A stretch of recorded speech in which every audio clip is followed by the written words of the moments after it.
आप लोग हर रोज इन इन्फ्लुएंसर्स को लग्जरी कार्स, ट्रिप्स और एक्सपेंसिव चीजें करते हुए देखते होंगे।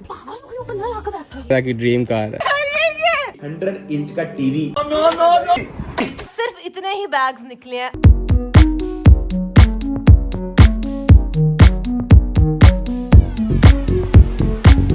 लेकिन कैमरे के पीछे क्या होता है वो आप लोगों को नहीं पता। चीजें दिन ब दिन मुश्किल होती जा रही तेरे बेटे के लिए। वो फिर भी मुझे मारी जा रहे हैं, मुझे माँ बहन की गालियां दे रहे हैं। सॉरी। और आज की इस वीडियो में हम लोग आप लोगों को डार्क साइड्स ऑफ इन्फ्लुएंसर दिखाने वाले हैं। इनकी जो फेम है वो इनके लिए कैसे नाइटमेयर बन जाती है। आज के इस वीडियो में हम कुछ पॉइंट्स रेज करेंगे और आपको कोई ना कोई एग्जांपल देकर भी बताएंगे कि उस पॉइंट के पीछे वजह क्या थी। तो ये वीडियो बड़ी इंटरेस्टिंग होने वाली है। And here is the bold couple episode 297। And I believe कि इस वीडियो के अंदर आपको बहुत कुछ सीखने को मिलेगा, क्योंकि जब रीच इस वीडियो के ऊपर वर्किंग कर रही थी तो मैं ऐसे कह रहा था कि यार छा गई हो। तो नुमान, जो सबसे पहला पॉइंट मेरे माइंड में आता है ना, वो ये आता है कि fame invites obsessions. 100% I totally agree with you. अब आप लोग सोचोगे कि अच्छा इस पॉइंट के पीछे की वजह क्या है, तो अभी बहुत ज्यादा हम दूर नहीं जाएंगे, करीब का आप लोगों को एक वाकया बताते हैं। आप ले लें सना यूसुफ को, कि उसकी जो फेम थी वो उसके लिए ऑब्सेशन बन गई थी। कि किस तरह जब उसने अपनी रील्स पोस्ट करना शुरू की, उसको एक लड़के ने अप्रोच किया। जाहिर सी बात है कि कभी ताली एक हाथ से नहीं बजती, कहीं ना कहीं उसकी भी वो नादानी हुई होगी, क्योंकि 17 साल की लड़की में कोई अकल नहीं होती, ठीक है। और एकदम से उसको उसकी ब्यूटी की वजह से इतना फेम मिल जाए ना, तो इंसान अपने आप को कुछ एक्स्ट्रा ही समझ रहा होता है। देखो किस तरह चिपक कर बैठा है लड़कियों से, लाइबा के साथ चिपक कर खड़ा हुआ है। चलो उसके डिपार्टमेंट चलते देखते हैं किसके साथ फिर रहा है। वो उन बारीकियों को इतना मैच्योरिटी लेवल से नहीं देख रहा होता, लेकिन वो बंदा, उसके दिमाग में क्या चल रहा था, सना को इस चीज का हरगिज पता नहीं था, और वो आता और आकर उसको रूम में शूट करके चला जाता है। एग्जैक्टली बिल्कुल ऐसा ही है। क्योंकि देखें, जब आप को ये ऐसा लगता है ना कि यार आप बहुत खूबसूरत हो और दुनिया आपके पीछे पागल हो रही है, तो यही वो ऑब्सेशन है जो आपको अपने आप से हो जाता है। और उसके बाद फिर आप कुछ ऐसे कदम उठा लेते हो जो आपके लिए वबाले जहाँ बनते हैं, ठीक है। अब आप उसके अंदर इतना मगन हो गए थे कि आपने बिल्कुल भी केयर नहीं किया कि किसी बंदे की फीलिंग्स इतनी बुरी हर्ट हो जाएंगी सिर्फ मेरे बात करने से या कुछ होप देने से ही, कि वो आकर मुझे जान से ही मार देगा, ठीक है ना। क्योंकि देखें, बात बड़ी सिंपल सी है कि ताली कभी भी एक हाथ से नहीं बजती। कुछ ना कुछ तो आपकी तरफ से भी ऐसा होता है जिसकी वजह से दूसरा शख्स कोई आप कह लें कि डिसीजन लेने पर मजबूर होता है। या फिर अगर इस तरह की कोई लड़की कदम ना उठाए तो वो अपनी फेम में इतनी बिलोती बेल्ट हरकतें करना शुरू हो जाती है कि उसको पता नहीं लग रहा होता कि वो कितना गिर चुकी है। अगर आप कंदील बलोच की ही मिसाल ले लें, अगर हम थोड़ा सा पीछे जाते हैं कि किस तरह से फेम के उस सारे नशे में उसने क्या कुछ नहीं किया और उसका अंजाम भी आखिर में क्या निकला, तो उसकी फेम भी उसके लिए नुमान एक नाइटमेयर बन के रह गई। 100% Qandeel Baloch. There was a time कि जब वो एक एवरेज लड़की थी, फिर उसे इंडस्ट्री में काम नहीं मिला, फिर उसने बहुत ही गंदे बोल्ड आप कह लें सॉन्ग्स को शूट करना शुरू कर दिया। एंड राइट आफ्टर दैट उसे इस मामले की सेंसिटिविटी का भी नहीं पता था कि मैं एक इतना बोल्ड आप कह लें कि इंटरनेशनल लेवल का, कोई हॉलीवुड लेवल का बोल्ड सॉन्ग शूट करने के बाद मैं अपने मुल्तान शहर जा रही हूँ और अपने उस भाई के घर जा रही हूँ जो भाई मेरी इज़्ज़त को लेकर बहुत ही ज़्यादा एक्स्ट्रा सेंसिटिव है। तो ये तो सुसाइड ही थी और वो वही हुई। वो खुद तो गई इस दुनिया से, लेकिन साथ उसका भाई भी गया। और नुमान, जो सेकंड पॉइंट है ना, वो बहुत ज्यादा आजकल कॉमन हो चुका है। Famous turn into harassment. AI stuffs and all the shit. Fake Photoshop करते हैं, फेक ही आई वीडियो बना, किसी की होती है मुंह किसी के लगा देते। ठीक है, ये सारी वीडियोस फेक। 100% आपने देखें कि हरासमेंट्स के कितने केस होते हैं, वो आपकी फेम की वजह से ही होते हैं। और जब आप अपने फेम का मिसयूज़ करते हो स्पेशली, तो फिर आप हरास होते हो। और फिर ऑन टॉप ऑफ दैट अगर आप उसकी फर्दर कंट्रोवर्सी बनाते हो तो वो चीज़ बहुत ही हैवी इम्पैक्ट रख सकती है, जो हमने देखा है स्पेशली मोमना इकबाल के केस मोमना इकबाल के केस में देखे, हम लोगों ने सामिया हिजाब के केस में देखा है, ठीक है, कि किस तरह से वो बंदी पहले अपने बोल्ड जो है कंटेंट बनाती है, लड़कों से रिलेशन रखती है, और फिर बाद में आकर AI जनरेटेड और बड़े बड़े ठिंडोरे पीटती है। जितनी भी वीडियोस सराउंडिंग्स में है, ठीक है, ये सारी वीडियोस फेक। इसके साथ ही जन्नत मिर्जा की इस वाली वीडियो में मैंने आप लोगों को डिटेल से बताया था कि उसको भी किस तरह से फेक चैट्स के साथ और वीडियोस के साथ उसको हरास किया गया था। ये उसका भी जन्नत मिर्जा का वो वाला वो टाइम पीरियड था जब वहाँ पर वो नई नई फेमस होना शुरू हुई थी। उसको नाउ हाउ नहीं थी कि सोशल मीडिया की एक डार्क साइड भी होती है, इसकी जो फेम है वो कैसे नाइटमेयर में चेंज हो सकती है। और कमल आफ्ताब पर भी हम लोगों ने वीडियो बनाई थी जिसमें डिटेल में आप लोगों को बताया था कि कमल आफ्ताब को भी किस तरह से फेक हरासमेंट का सामना करना पड़ा। बिल्कुल ऐसी है। And there are tons of influencers जिन्होंने कभी ना कभी अपने हरासमेंट को लेकर बहुत अच्छे से कैश किया। और एक चीज़ चलती है भाई, that is the woman card. आपको पता है कि एक आम लड़की अगर कोई ऐसी बात करती है तो उसको इतना ज़्यादा प्रायोरिटाइज़ कर दिया जाता है। तो एक वो लड़की जिसको ऑलरेडी एक दुनिया देख रही है और वो एक इन्फ्लुएंसर है या वो कोई एक्टर या एक्ट्रेसेस है, तो फिर आप देखें कि वहाँ पर दुनिया कैसे पागल होगी उस चीज़ के पीछे कि ओए होए होए ये तो बहुत हो गया। बट आपकी एक गलत मूव आपको कहाँ से कहाँ पहुँचा सकती है। मतलब आप जस्ट रिमेंबर के ये जो मिनाहिल मलिक और बाकी हैं, समहाउ बिफोर देयर कंट्रोवर्सीज इतनी डेप्थ की इन लोगों की फिर भी शायद कोई वर्थ होती हो, ठीक है ना। बट जब the moment they started all these sheets, ठीक है, अब आप देखें कि ये कहाँ पर फॉल करते हैं। चाहे सोशल मीडिया हो या रियलिटी हो, लोग इनको सिर्फ एक ही बात करेंगे कि भाई तुम्हारा फलाना पार्ट हमारे पास पड़ा हुआ है, अवेलेबल है। लेकिन मैं वीडियो के मिड में ही आप लोगों को एक डिस्क्लेमर दूंगी कि आज की वीडियो बनाने का जो एक मकसद था ना, वो ये था कि बहुत सारे लोग आते हैं और हमें कहते हैं कि भाई हमारा इतने अरसे से चैनल है वो ग्रो नहीं कर रहा, ऐसा नहीं हो रहा, हम लोग जो है ना उस तरह से फेमस नहीं हो पा रहे हैं। और बहुत सारी लड़कियाँ इस तरह की भी आधी रात को या लड़के भी कॉल्स कर रहे होते हैं कि भाई हमने ड्रामा इंडस्ट्री में जाना है या अगर हमने व्लॉगिंग करनी है तो आप लोग हमें बताएं कि हम लोग उस फील्ड में कैसे आ सकते हैं।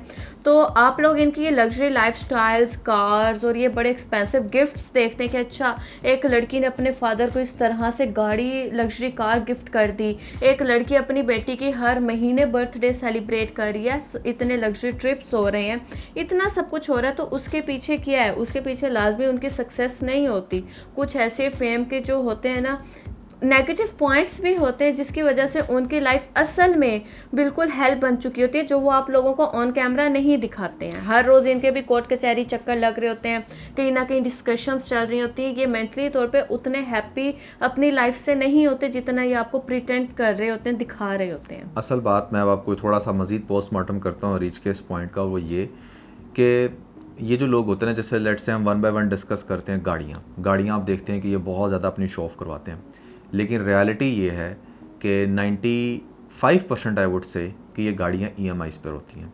अगर कोई गाड़ी 1 करोड़ की है ना, तो भरा इन लोगों ने सिर्फ 15 लाख होता है या 20-25 लाख, जितनी भी स्टेट बैंक की तरफ से अलाउ है आजकल। बाकी सारे की सारी ऐप 7-8 साल पर EMI करा देते हैं, ठीक है, और वो भी जब तक अफोर्ड कर पाएँ, उसके बाद EMI समेत गाड़ी बेच देते हैं। तो गाड़ियों को ये लोग इस तरह से दिखा के एक आम इंसान को बहुत ही ज़्यादा एहसास कमतरी का शिकार करते हैं। फिर उसके बाद आती हैं इनकी बार की बर्थडेज़ और ये जो छोटी मोटी शॉपिंग्स आती हैं, जिसको देखकर आप लोग बहुत ज़्यादा परेशान होते हो कि यार इतना पैसा इनके पास, हर छोटे बच्चे का हर एक छोटे मोटे इवेंट को सेलिब्रेट कर रहे हैं। ये लोग क्या करते हैं, इन लोगों की प्रैक्टिसेस क्या होती हैं कि जैसे कोई बर्थडे है ना, तो ये बेस्ट बर्थडे के एक शॉप पे जाएंगे और वहाँ पर जाके कहेंगे आपने हमारी वीडियोस देखी हैं। अब अगर कोई थोड़ा बहुत फेमस हो तो अगले बंदे ने देखी होती हैं।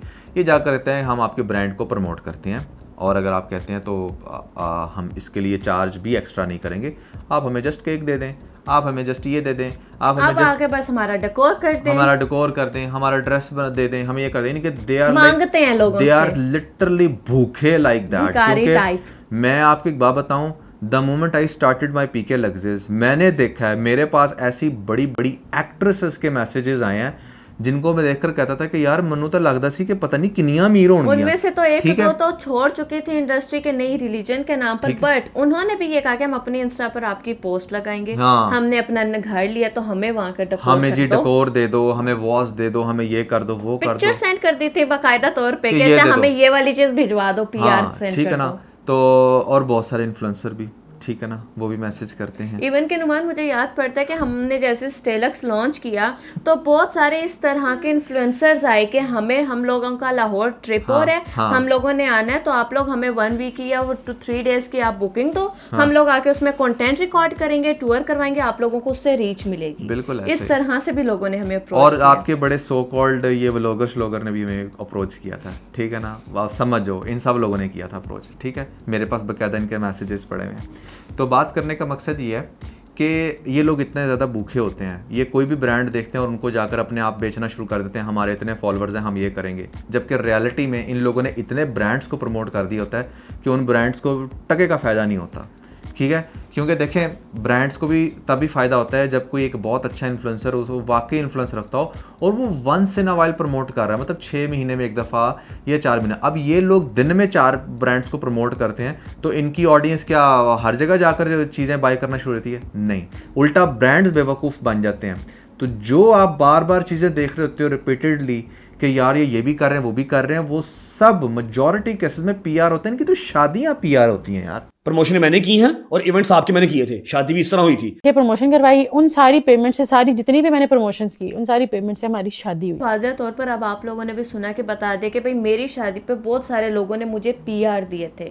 आप लोग भी देखते हैं कि अच्छा ये दुल्हन बनी हुई है लेकिन उपटन की डब्बियां पकड़कर ये प्रमोट कर रही हैं, ठीक है। दुल्हन बनी हुई है लेकिन व्लॉगिंग चल रही है और अपना वेन्यू दिखाकर उन गर्ल्स को बड़ा अप्रिशिएट करिए कि नहीं तुमने बड़ा अच्छा वर्क किया, तो मैं तो आइंदा भी तुम्हारे से ही करवाऊंगी। ये जितनी भी चीज़ें आप देखते हैं व्लॉग्स में कि अच्छा ये केक दिखा रहे हैं और साथ में किसी ना किसी बंदी का नाम बता रहे हैं, वो इसलिए प्रमोट कर रहे होते हैं क्योंकि ये पीआर की ज़रूरत होती है। अच्छा नुमान, जो नेक्स्ट पॉइंट है ना वो है प्राइवेसी डजंट एग्जिस्ट। एग्जैक्टली 100%। क्योंकि देखें ये लोग अपनी फेम चक्कर के अंदर इतना ज़्यादा आगे बढ़ जाते हैं। जैसे कि हमने देखा कि हाँ रजब भट्ट के घर के अंदर के सारा नक्शा लोगों को पता होगा, डक्की के घर के मतलब घर का नक्शा तो दूर की बात है, जो बहुत छोटी छोटी डिटेल्स होती हैं ना जो शायद आपको नहीं दिखानी चाहिए, वो भी इन लोगों को दिखानी पड़ जाती है और इनकी प्राइवेसी बिल्कुल भी नहीं रहती। और इसके अलावा भी नुमान इसमें एक और ये भी चीज़ है कि इनकी प्राइवेसी किस लिए नहीं रहती कि एक कपल है ना उसमें 1000 फाइट्स हो रही हैं,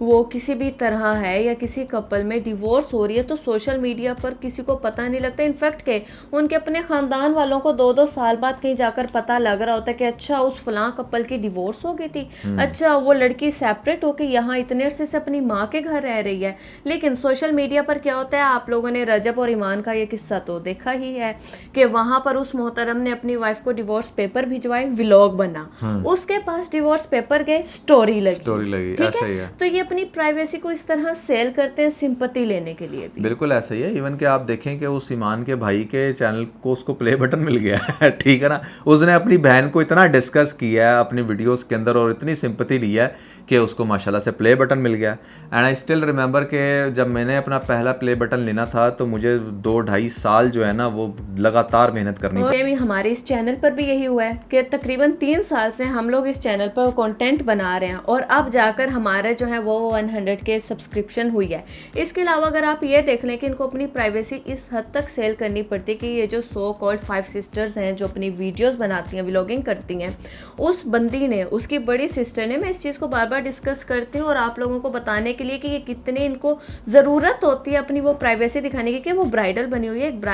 एक जो लड़की है ना उसकी ज़िंदगी का सबसे अहम दिन होता है जब वो किसी बंदे के लिए, अपने प्यार के लिए दुल्हन बनती है। लेकिन उसकी ऐसी क्या ज़रूरत थी कि वो दुल्हन बनी हुई है और मोबाइल लेकर वो अपना वो रूम दिखा रही है, बता रही है, वलीमे के लिए जा रही है, सब कुछ कर रही है, रुखसती रिकॉर्ड कर रही है। तो इनको इस तरह भी अपनी प्राइवेसी सेल करनी पड़ती है। बिल्कुल ऐसी है। और ये तो अभी पीनट्स है मेरे ख्याल से। बहुत सारी ऐसी चीज़ें जो शायद आप थोड़ा सा रिसर्च करें तो आपको पता चलेगा कि ये लोग किस हद तक एक्सपोज करके और फेम हासिल करते हैं। अब नुमान इसमें लीगल ट्रबल्स आ जाती हैं। Exactly. जैसे आप लोगों ने डकी को देखा कि इस तरह की उसको फेम के नशे में वो इतना पागल हो गया, उसे नहीं पता लगा कि अच्छा वो किन ब्रांड्स की प्रमोशन कर रहा है, गेमिंग ऐप्स को उसको प्रमोट करना चाहिए या नहीं करना चाहिए, क्योंकि वो अपनी मुँह ज़बानी बताता है कि इतना पढ़ा लिखा तो वो है नहीं कि वो इन बारीकियों को देख पाता कि अच्छा क्या है क्या नहीं। और जब आप इतना फेम के नशे में डूब जाते हो ना तो आप लोगों की केयर नहीं करते हो, तो फिर इस तरह से आपको वो लीगल ट्रबल्स का सामना करना पड़ सकता है। जैसे अभी ये जो है इकरा कंवल, वो भी आए दिन कोर्ट कचहरी के चक्कर लगाती है, रजब भट्ट के केस में भी ऐसे, रजब भट्ट के केस में ऐसे बहुत ज़्यादा उसकी जो है ना रिलीजन से रिलेटेड भी मसले मसाइल बने, वकला के साथ बने। तो आए दिन आप देखते हैं कि इस तरह के लोग जो है वो बेचारे कोर्ट कचहरियों में चक्कर लगा रहे होते हैं और ज़िंदगी जो है वो झंड होती है। देखें आप सिर्फ उनका वो पार्ट देखते हो जिस पार्ट के अंदर वो बड़े हंस रहे हैं, खेल रहे हैं या कोई वीडियो बना रहे हैं, तो आपको ऐसा लगता है कि उनकी सारी की सारी ज़िंदगी ऐसे ही है। वो 15-20 आधे घंटे का व्लॉग तो हो सकता है, लेकिन दिन में सिर्फ आधा घंटा नहीं होता, 24 घंटे होते हैं। उसमें क्या वो सही तरह से सो पा रहे नहीं? अगर आप मेजॉरिटी इन इन्फ्लुएंसर्स की आंखें देखें ना, तो डार्क सर्कल से भरी पड़ी होती हैं, इनके बुरे हालात हुए पड़े हैं, इनको रातों को नींदें नहीं आती। ये लोग बहुत कुछ ऐसा गलत करते हैं जो शायद आपने इमेजिन भी ना किया हो। तो क्या ही फ़ायदा यार ऐसी ज़िंदगी का।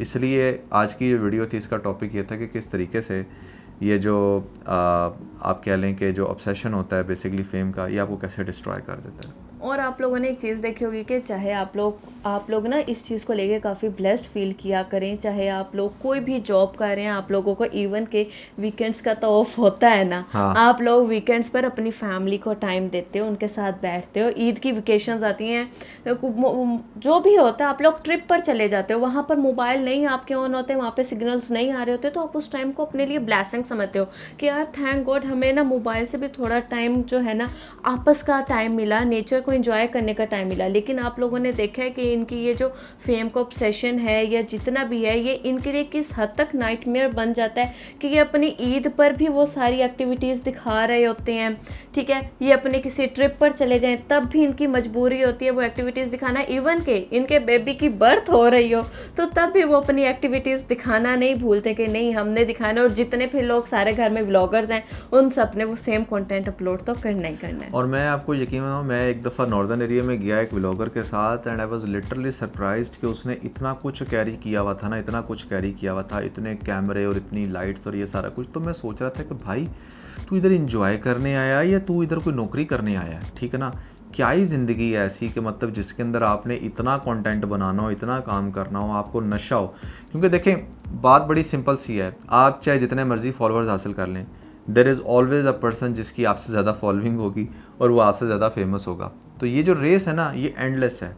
इसमें आप चाहे जितनी मर्जी मेहनत कर लें, आप कभी भी अपने आप को सुपीरियर फील नहीं करेंगे, ठीक है। कोई बड़े से बड़ा इन्फ्लुएंसर भी होगा ना, वो अपने से बड़े इन्फ्लुएंसर को देखकर बेचारा किसी न किसी हिसाब से कमतरी में ही रहेगा कि यार मेरे पास अगर उतनी फॉलोइंग होती या उतना पैसा होता तो शायद मैं पता नहीं क्या कर लेता।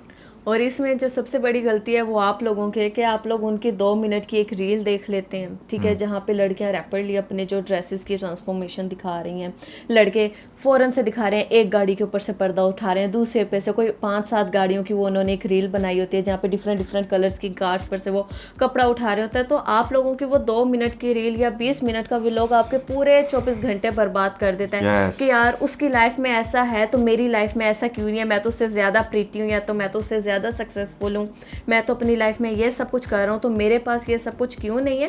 लेकिन आप लोग उनकी ये नाइटमेयर्स को नहीं देखते कि उनके फेम के बाद वो लोग कितने डिप्रेशन का शिकार होते हैं, उनकी अपनी पर्सनल लाइफ्स किस हद तक डिस्ट्रॉयड होती हैं, उनके पास वो खुशियाँ नहीं होती जो आप लोगों के पास हैं। तो कभी भी खुद को उन लोगों के साथ कंपेयर मत करें। आप लोग एक दिन भी उन लोगों के साथ गुजारें ना तो आप लोग कहें कि यार हम लोग तो चाहे कच्चे से मकान में रहते हैं लेकिन हमारे पास गनीमत है, हमारे पास खुशियाँ तो हैं, प्योर खुशियाँ, चाहे चंद लम्हों की भी क्यों ना हो। हाँ, आप लोग यही सोचोगे कि हम भले कच्चे से मकान में रहते हैं लेकिन कच्चे तक का सफ़र हमने हमने नहीं तय किया। ठीक है, तो ये बात बड़ी इंपॉर्टेंट है, ठीक है। सो आई बिलीव कि आज के इस वीडियो से भी आपने बहुत कुछ सीखा होगा, क्योंकि हमारी कोशिश होती है कि हम आप लोगों को एजुकेट करें और इन्फ्लुएंसर्स की, एक्टर एक्ट्रेसेस की और इन जनरल दुनिया की रियलिटी आपके सामने लेकर आएँ। क्योंकि यार आपके कंटेंट का क्या ही फ़ायदा जिससे अगर किसी की ज़िंदगी में कोई इंप्रूवमेंट ना आ रही हो।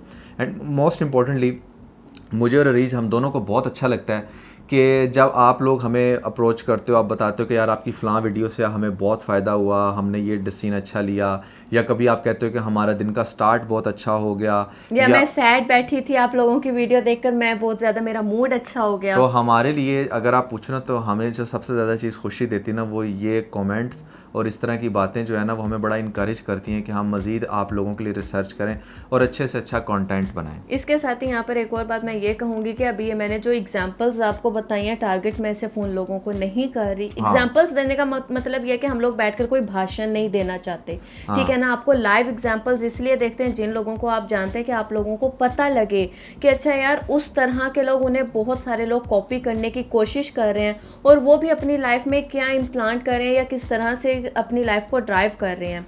तो एग्जांपल्स इसलिए दी जाती हैं, हमेशा एक बात के पीछे एक एग्जांपल होती है अगले इंसान को उस बात का कॉन्टेक्स्ट अच्छे से समझाने के लिए।